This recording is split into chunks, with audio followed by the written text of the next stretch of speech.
Halo Sobat Esensi, kembali lagi di Dua Opini, karena opini selalu punya dua sisi. Masih bersama saya Dinda Zen, masih bersama juga dengan Mas Algot di sini. Sore, Dinda. Sore Mas, Ya. kita akan kembali mengomentari isu-isu yang lagi ramai di Oke. tengah-tengah kampanye, masa kampanye nih Mas. Gaspol. Ya, yang kemarin juga sempat viral nih, pengungsi Rohingya yang Oke. datang ke Indonesia nggak Ya. berhenti-berhenti. Hmm.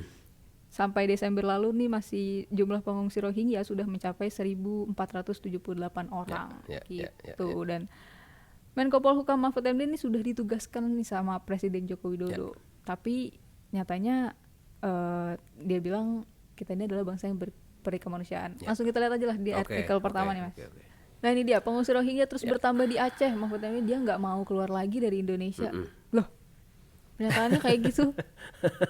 Dia nggak mau keluar lagi dari Indonesia. Kayak nggak ada strategi yang pasti gitu nih dari Pak Mahfud MD selaku Menko Polhukam. Iya, memang ini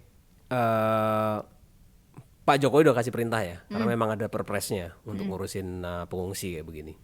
Cuman kalau kemudian pembantunya Pak Mahfud MD nggak melakukan, ya cukup aneh juga gitu. Judulnya malah kesannya dia menyalahkan orang lain dan nggak mau ambil tanggung jawab. Agak membingungkan juga ya untuk status orang yang akan maju sebagai cawapres. Padahal nih Mas, ternyata Indonesia itu juga tidak bertanggung jawab atas pengungsi Rohingya itu, karena Indonesia tidak menandatangani United Nations High Commissioner for Refugees atau UNHCR gitu. Jadi sebenarnya nggak ada kewajiban juga nih untuk Indonesia menerima dengan tangan terbuka gitu. Presiden Jokowi juga udah minta untuk ditindak deh, silakan gitu. Dan ditambah juga dari warga setempat juga sudah menyampaikan keluhan-keluhan itu. Kalau kata netizen ini pengungsi ini kayak pada nggak tahu diri gitu, udah dikasih makanan, udah dikasih tempat tinggal, tapi mintanya lebih lagi, minta lebih lagi. Ini kan yang menjadi kekhawatiran sebenarnya gitu Mas. Harusnya Pak Mahfud MD belajar ya dari keberanian dia ya waktu memilih untuk tidak menjalankan repatriasi bagi orang-orang Indonesia yang jadi anggota ISIS waktu itu. Kalau undang-undang bilang sebetulnya kita wajib melakukan repatriasi.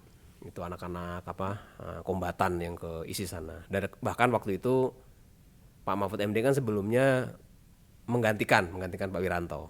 Pak Wiranto sudah sempat memulangkan sejumlah kombatan ke Indonesia.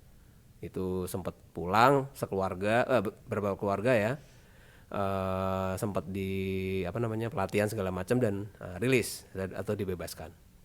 Nah, Pak Mahfud MD kemudian jadi menteri. Program itu tidak jalan. Artinya sebetulnya Pak Mahfud MD punya pengalaman untuk berani ambil keputusan sebetulnya. Waktu itu berani. Nah, waktu itu berani. Kenapa kok sekarang enggak? Nah, agak jadi pertanyaan juga itu dia. Karena katanya berperi kemanusiaan itu dia. Kalau alasan peri kemanusiaan ya ini kita harus ngomong soal keamanan negara kalau buat aku ya. Karena ya warganya nggak nyaman. Warga Aceh nggak nyaman ya. Padahal kan kalau kita belajar sejarah orang-orang Aceh itu justru yang sempat sebelumnya menjemput orang-orang Rohingya, membantu mereka. Nah, tuan rumahnya sendiri kemudian ngerasa nggak nyaman, nah ngapain dipaksain gitu? Ya rakyatnya aja masih susah gitu kan di sini. Kok mau bantuin yang dari luar gitu? Nanti dulu, coba ntar dulu deh gitu. Rasa kasihannya coba diturunin dulu sedikit gitu, Pak Mahfud. Iya, karena memang ini urusan nyaman nggak nyaman gitu ya. Oke, masuk ke artikel kedua nih Mas. Daftar negara yang menolak pengungsi Rohingya. Nah ternyata nggak cuma Indonesia doang yang menyampaikan keberatannya terkait kedatangan pengungsi Rohingya ini. Jadi pengungsi Rohingya juga sudah mendapat penolakan dari negara-negara lain seperti Malaysia, Bangladesh, Thailand, dan Singapura. Tapi baik lagi, kenapa Indonesia masih menerima dengan tangan terbuka? Padahal sebenarnya ini penolakan udah dari mana-mana, dari warga setempat pun juga sudah gitu. Mungkin terlalu baik mungkin. Terlalu baik. Pak Mahfud MD terlalu baik. Iya mungkin. Terlalu baik. Ya, tapi kan dia sudah jadi pejabat publik ya, harusnya dia juga berani ambil keputusan. Ya, harusnya kebijakan-kebijakannya juga dipertimbangkan lagi ya. Iya, kembali lagi lah kita ingat-ingat waktu dia penolakan repatriasi ex kombatan ISIS waktu itu kan. Undang-undang sudah memberikan kepastian supaya dilakukan itu. Menteri sebelumnya Pak Wiranto menjalankan itu. Pak Mahfud MD dengan tegas kita nggak akan menjalankan. Ya kenapa dia nggak berani sekarang? Nah itu dia. Jadi aku jelasin sedikit nih kenapa Malaysia, banyak negara-negara yang juga menolak. Nah, yang pertama ada Malaysia, tidak lagi mau menampung pengungsi Rohingya karena jumlahnya yang semakin banyak. Itu tadi pada 2020 jumlah pengungsi Rohingya mencapai 100.000 di sana. Terus ada Bangladesh juga yang bilang sama tuh, sikapnya menolak pengungsi Rohingya karena ya dibilang ngelunjak lah di semua negara ini ngelunjak nih katanya dia nih. Ada juga Thailand yang menolak pengungsi Rohingya karena alasan mereka datang ke perbatasan sebagai imigran ilegal. Oke, kalau ilegal udah susah lagi ya. Iya, itu juga sudah di luar ketentuan negara juga ya Mas. Udah pelanggaran hukum itu dah. Dan Singapura juga ditambah lagi nih, dia lebih tegas lagi dengan menolak para pencari suaka dari manapun asalnya tanpa melihat latar belakang dan agama. Itu dia. Jadi semua negara sebenarnya sudah sepakat untuk menolak, negara-negara sekitar ya maksudnya. Udah sepakat menolak, tapi ada Pak Mahfud MD di sini yang berhati malaikat, yang sangat baik sekali dengan menerima. Terlalu baik ya. Nggak apa-apa gitu. Karena kan yang ditakutin ngelunjaknya jadi kemana-mana nih ntar. Kita masuk ke artikel selanjutnya. Oke. Nah kan bener kan. Presiden kan pasti minta. Jokowi minta Menko Polhukam tuntaskan soal penolakan pengungsi Rohingya. Nah ini dia nih yang tadi, jadi udah ada instruksinya langsung kok dari Presiden Jokowi. Ada perpresnya memang, ada iya, ada perpresnya juga dan tapi kenapa? Mungkin ada alasan lain kan? Saya nggak paham ya. Cuman memang perpresnya itu perpres tahun 2016. Jadi memang sebetulnya ini urusannya memang pelaksananya ya Pak Mahfud MD. Kalau kemudian dia tidak mampu menjalankan ya jadi pertanyaan besar juga ya. Nanti kalau misalnya kepilih menjadi pendampingnya presiden terpilih misalnya. Kalau dia nggak pede ya gimana dong? Kalau misalkan nanti terpilih juga terus masih berlandaskan rasa kasihan agak sulit juga tuh Mas. Iya, kita nyesel 5 tahun. Iya, kalau misalkan nanti tiba-tiba ada kasus hukum, aduh kasihan nih. Aduh kasihan gitu. Padahal kan selama ini dia mencitrakan diri sebagai orang yang patuh pada hukum, berani gitu kan. Nah, ngomong-ngomongin hukum juga waktu itu Pak Ganjar juga pernah bilang skor penegakan hukum di Indonesia skornya 5 atau gitu. Dan Pak Mahfud MD sebagai Menko Polhukam. Ini agaknya berlatar belakang nih. Mungkin itu skornya 5 karena Pak Mahfud MD masih terlalu baik kali. Mungkin. Pak Ganjar nggak cukup baik mungkin buat Pak Mahfud MD. Bisa jadi. Iya, jangan sampai ini kemanusiaan ini justru malah nantinya jadi bumerang juga buat pasangan ini gitu ya. Jangan sampai nanti diminta kayak gini, aduh kasihan, diminta tegakin ini, kasihan. Repot juga ya pasangan saling kritik sendiri ya. Iya, makanya. Ya tadi mungkin yang satu terlalu baik, yang satu nggak cukup baik sama. Juga dijelasin Indonesia tidak menandatangani konvensi pengungsi sehingga menampung mereka sebenarnya bukan kewajiban, hanya karena dasar kemanusiaan. Kalau ini benar. Indonesia memang tidak ratifikasi UNHCR karena ada pasal ya yang pasalnya nggak enak banget gitu loh. Kalau kita ratifikasi, kita wajib kasih kerjaan ke mereka, sementara kita penganggurannya masih banyak. Iya. Nah itu kan yang repot lagi. Ya.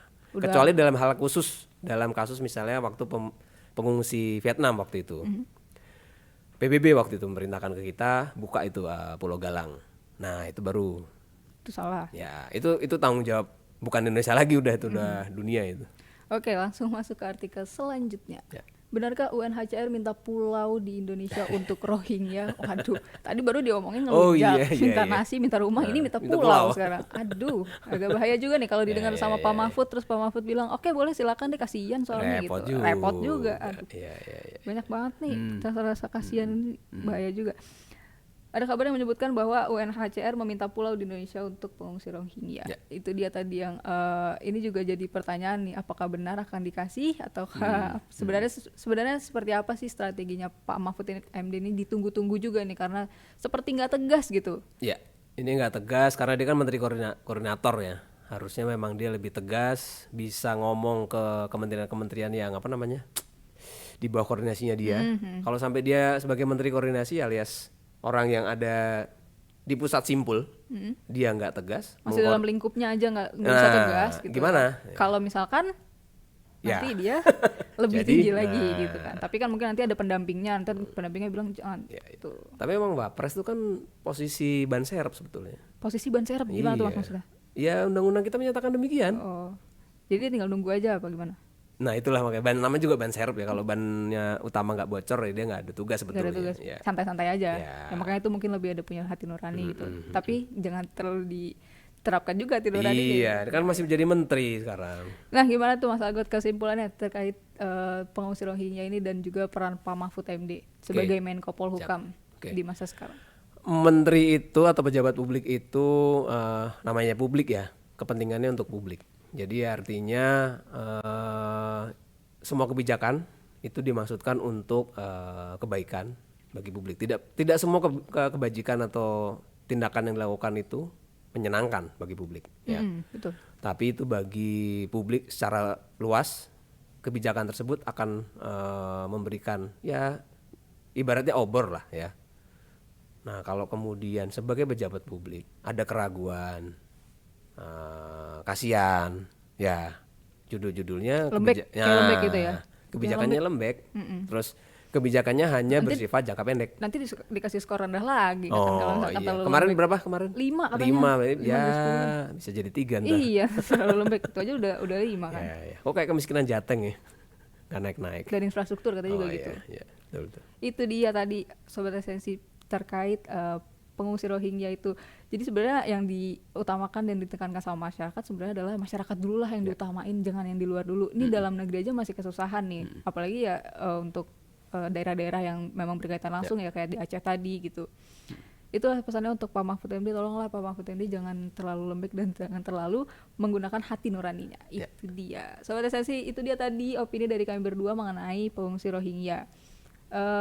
Jangan lupa juga tulis opini Sobat Esensi di kolom komentar di bawah. Jangan lupa juga follow semua sosial media kita, ada di Instagram @SNCTV, ada di TikTok @SNCTV. Cek juga video-video menarik lain dari kita di YouTube SNCTV.